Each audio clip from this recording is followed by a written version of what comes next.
Hey, welcome back to Critical Flick. I'm Brian, and today we'll be going over my top 10 films of 2020. Anything good that came out of the dumpster fire of a year that was 2020 is that we got some chef's kiss films. So let's talk about some of the best films that came out in this godforsaken year. And of course, like all of these lists, this is my personal top 10, and I would absolutely love to hear your top 10 in the comments down below. I feel like this year, because of the weird release of films and the overall availability of some of these movies, especially with them being on streaming, in fact, only one of these movies on my list I actually saw in a theater. It's really depressing now that I say that out loud. I would love to see what you checked out, what ranks in your top films. So I'm going to start off with two honorable mentions. My first honorable mention is Hamilton. The only reason why this film doesn't end up higher on my list is because I'm not sure if it exactly qualifies as a film. I know the Golden Globes have accepted it. I don't think the Oscars are going to accept it, since it's kind of a recording of a live performance, but I personally loved it. It is phenomenal. It has some of the best music I've ever heard in my entire life. It also has some incredible use of historical context. How they're able to cram this all into one play is such a feat, and if you don't know this about me, I actually have an incredibly useless degree in political science, so it's definitely right up my alley having raps about the Federalist Papers and some cabinet meetings. My other honorable mention will be Host, that premiered on Shudder, and the thing that really makes this movie special in my opinion is that it was one of the only movies I saw this entire year that was actually created in 2020. How they were able to even make this movie is an accomplishment of itself, and it's also a really good film. It really brought back some of my love for those early found footage movies that I haven't really had since the first couple Paranormal Activity films. So to start off my list, my number 10 is Tenet. I did absolutely adore seeing this movie. Like I said, there's only one movie that I saw in theaters, and it was this film. Being able to go back into theaters when this movie got released, go into a big IMAX screen, really enjoy that thunderous score of this film, the overall set pieces, the big action, everything about it I loved so much. I may not have fully understood the story, but being able to go back recently, watch it in 4K, be able to really dive into it, be able to stop it and really focus in on the film, not just experiencing it, I enjoy it quite a bit. And honestly, I think it's one of Nolan's best films. I think it will continue to grow and get a fan base as it gets further from the release. Number 9 on my list is Soul, releasing on Disney+.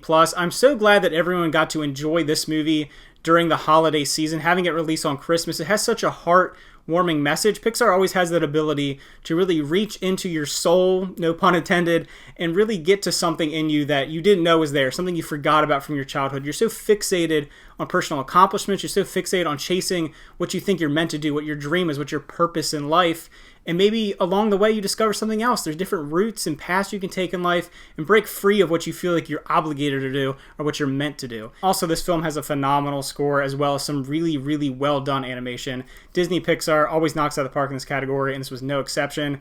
Probably my number 1 animated film of the year. My number 8 is The Father, starring Anthony Hopkins. This movie was absolutely emotionally devastating for me to watch because I have been around people and I've had people in my family that have suffered from Alzheimer's and dementia, and this is probably the most all-encompassing and realistic depiction of the disease. Anthony Hopkins gives a career performance, is one of the best performances of the year in my opinion, maybe the best performance, bar another performance I'll mention later on in this list.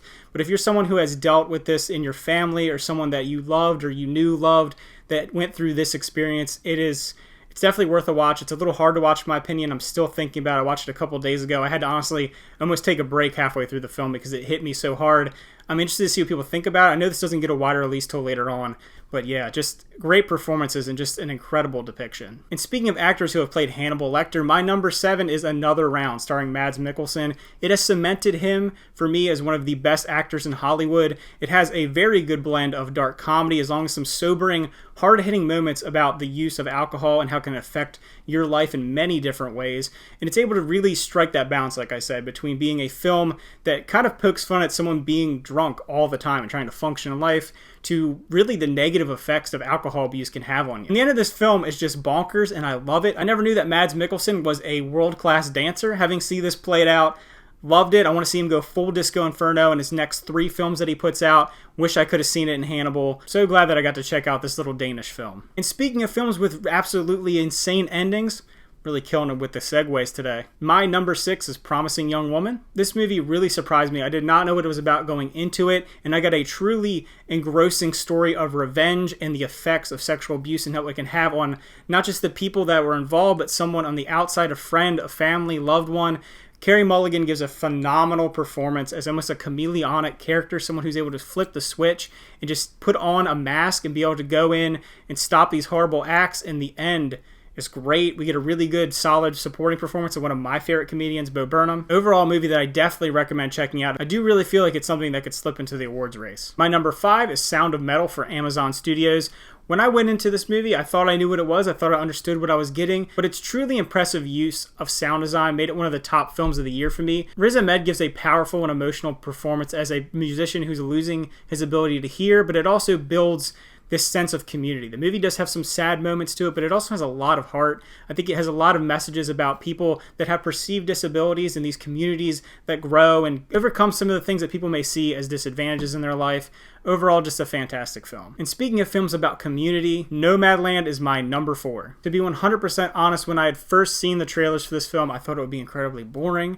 I thought it would be an Oscar bait film that I wasn't really going to get anything out of, but then when I actually sat down and watched it, it was one of the most genuine films of the year. Chloe Zhao is able to write, direct, edit, and just craft a movie that feels so real. Frances McDormand being able to depict this nomad character, someone who's traveling around the United States in a van, meeting people, getting small jobs, creating this small, almost gypsy-like community.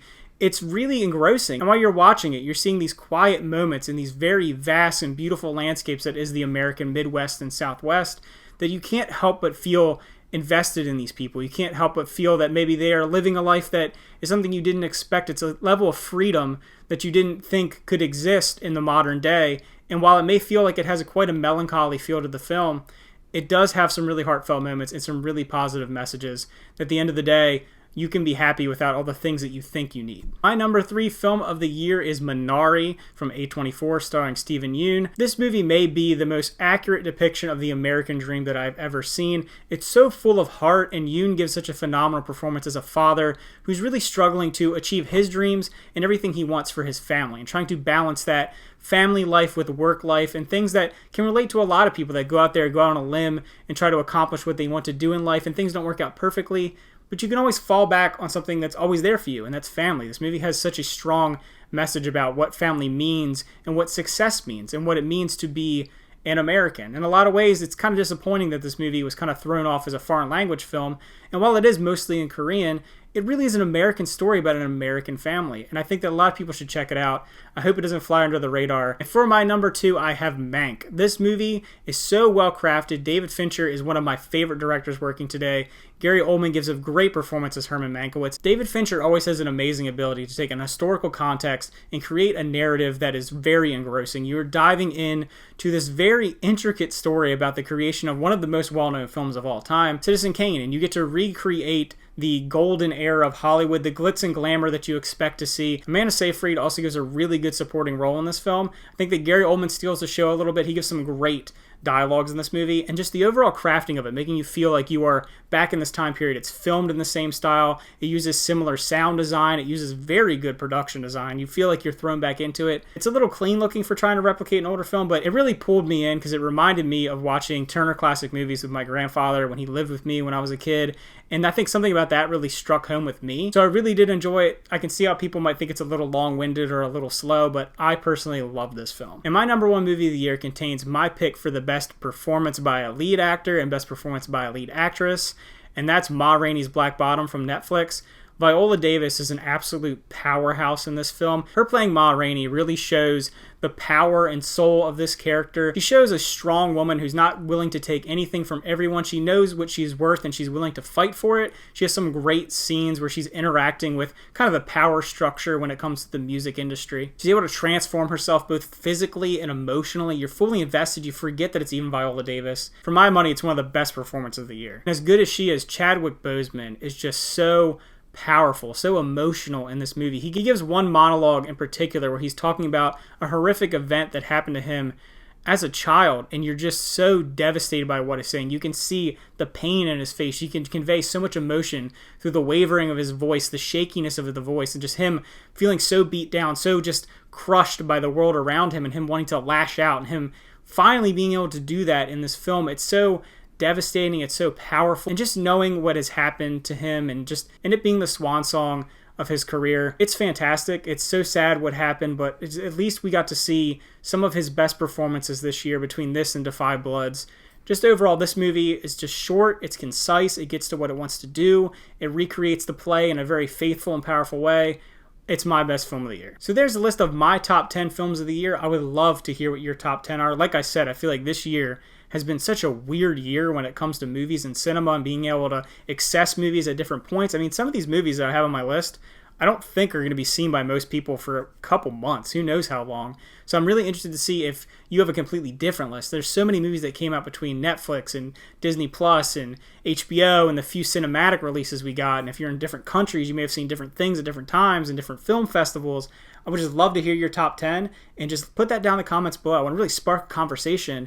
And then also, what's your favorite song off of Hamilton? Because God, if I had that Spotify thing, I don't have Spotify, but if I had Spotify, I'm pretty sure every single song on there for my top of the year is just going to be Hamilton. That's like pretty much all I listen to from July on. So I want to hear about your favorite things from Hamilton. I want to hear if you think it's a play, if you think it's a movie, if you think it should qualify as a movie. I want to hear your top 10. I want to hear what you're excited for going into the new year. I'm so glad this year is over. We got some phenomenal indie films, some solid blockbusters in there. But man, we just need to get past this, get movies back, get back into theaters. I can't wait to just be back in an IMAX theater. They've been shut down here for months at this point. I hope they reopen. Yeah, just so glad it's over. Thanks for watching the channel. Thanks for sticking around for this whole year. It's been a crazy year. I'm glad I've been able to talk to you guys and have conversations back and forth. It's great. It's great being able to have this dialogue with people and share something that we love. We love movies, even though this year's been horrible. We have something to look forward to, something to enjoy, something to fall back on. So again, thanks for watching. Remember to like and subscribe, and happy 2021.